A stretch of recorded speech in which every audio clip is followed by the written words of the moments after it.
Hi, thanks for joining another episode of Executive Benefits Simplified. My name is David Cox, Benefit RFP, and with me I have my founder and mentor, Bob Nienaber. And today, Bob, let's dig into a topic that is always top of mind, and that is how do we find and identify good prospects for the executive benefits deferred compensation conversation? Wide open question. Actually, a great question. Thanks for having me, David. I think one of the things that you want to always look at when you're trying to make that decision is a client will really come to you and say, we have X number of people that are bugging us. They want something more than the 401ks. There's something out there. Or we might have a top hat plan that has put in place because the company's not matching this testing. And a lot of times companies will get some pushback. I know we did a conversation on fairness in plans. Well, the IRS is not fair to compensation levels from earners in this country. Don't say that. The IRS is perfectly fair, Bob. No, they're not. And so at the end of the day, and ERISA is not fair. And so at the end of the day, if a company has people that are in these programs or in their midst that they're saying, I need a different place to hide some dollars so I don't have to pay taxes on money that I'm not using today, or I want to do a catch up on my retirement. And, we heard even today that the government is still playing with 401k catch up programs that are out there, and they're changing those features all the time. And people are confused. Or like some of the catch up provisions where you have people that were told, yeah, you can do some catch up because you're old enough, but it has to go into post-tax savings like a Roth IRA. And a participant's going, well, that does not help me because I need a pre-tax solution to keep my taxes down today so I can maximize what I'm saving. Any of these things that come up can come up from a company doing, $10 million in revenue. It might be the owners that are running into it. They might have one or two participants. Or it can go all the way up until, of course, the Fortune 100 companies, the much larger companies. It doesn't matter if a company is a public, private, non-for-profit. It's the participants that are separate from the corporate tax returns that are coming to you and they're saying, we need some help. If we don't help them, we know they'll leave. The number one reason why people leave companies is because of lack of benefits. And by having a bad benefit program or no benefit program, actually ends up costing participants more to work for you so they can make more money. They can net out more money going to work for somebody else. Mm-hmm. And so when you think about these non-qualified plans, their primary goal is to recruit, retain, reward top people. And if you don't have the best plans in place, you will lose your best people. And, at the low end of a turnover cost of HCEs, it's 3 times their complete income. So if somebody's making $300,000, it's probably going to cost you around $600,000 to replace them. And people are shocked by that.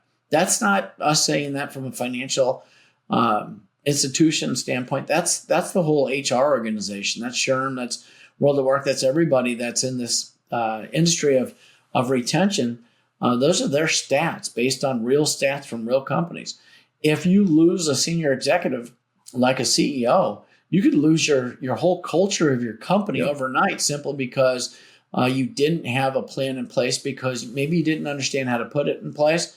Maybe you wanted to believe that, the company's being fair by just offering a 401k across the board, but it's not. You're being completely unfair because qualified plans absolutely discriminate against HCEs, your highly compensated executives, and you need other plans in place. You might be in a company that's private competing against public companies for executives, and you might need a way to mirror what's going on in the stock offerings they get from the public companies that you don't want to give stock out of in the private company. You can utilize that doing benefit plans. So these benefit plans bring absolute parity and fairness and fun back into the conversations because losing these people is absolutely too expensive, too much of a risk. And if you don't have them locked in by utilizing the most utilized plans out there that do that, then you're really rolling the dice. You're taking a chance that these people are going to leave.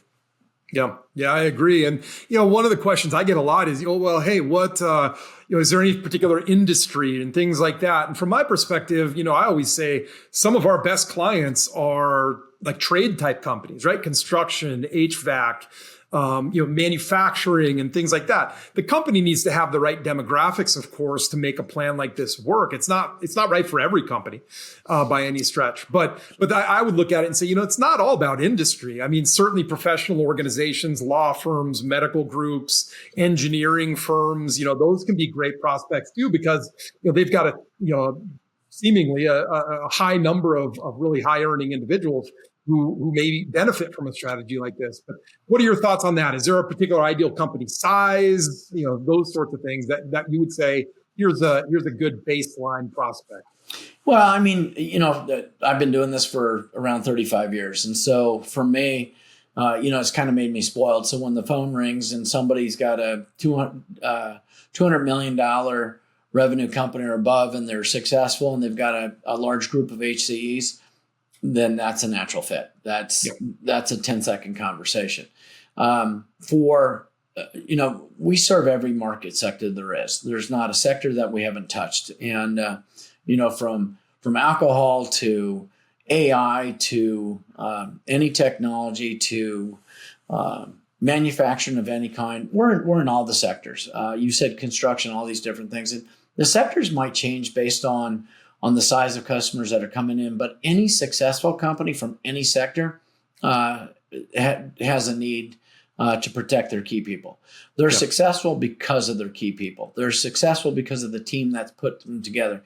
And the last thing you want to do as a successful company is disrupt that organization by changing the culture, by losing somebody, mistakenly because you thought they were taken care of. They might not be telling you what they want, but they're talking to their spouses. They're talking to their friends that are at other companies. They're talking to recruiters. And if you want those people to stop talking, then you've got to put together a plan that not only takes care of them like your salaries are, because that's why they come to work for you to begin with, what your offerings are, but how to protect and preserve those. And the great thing about doing everything that we talk about on these programs, if a plan is done properly, it will reduce the cash flow necessary to pay the executives. In other words, if you're not doing a plan and you're simply paying out executives without having any benefit programs in place that come out of these plans, and you're not taking advantage of the taxes and the savings from taxes that come out of the IRS programs designed for these plans, that come out of the Department of Labor and come out of ERISA, then you are putting yourself at a disadvantage as a company. And you're putting your participants at a disadvantage. And so when you put together a plan, you're going to have much better cash flow related to executive compensation. And you're also going to actually make and create an asset that you can use for any needs that you want with the company. You can share it with the shareholders.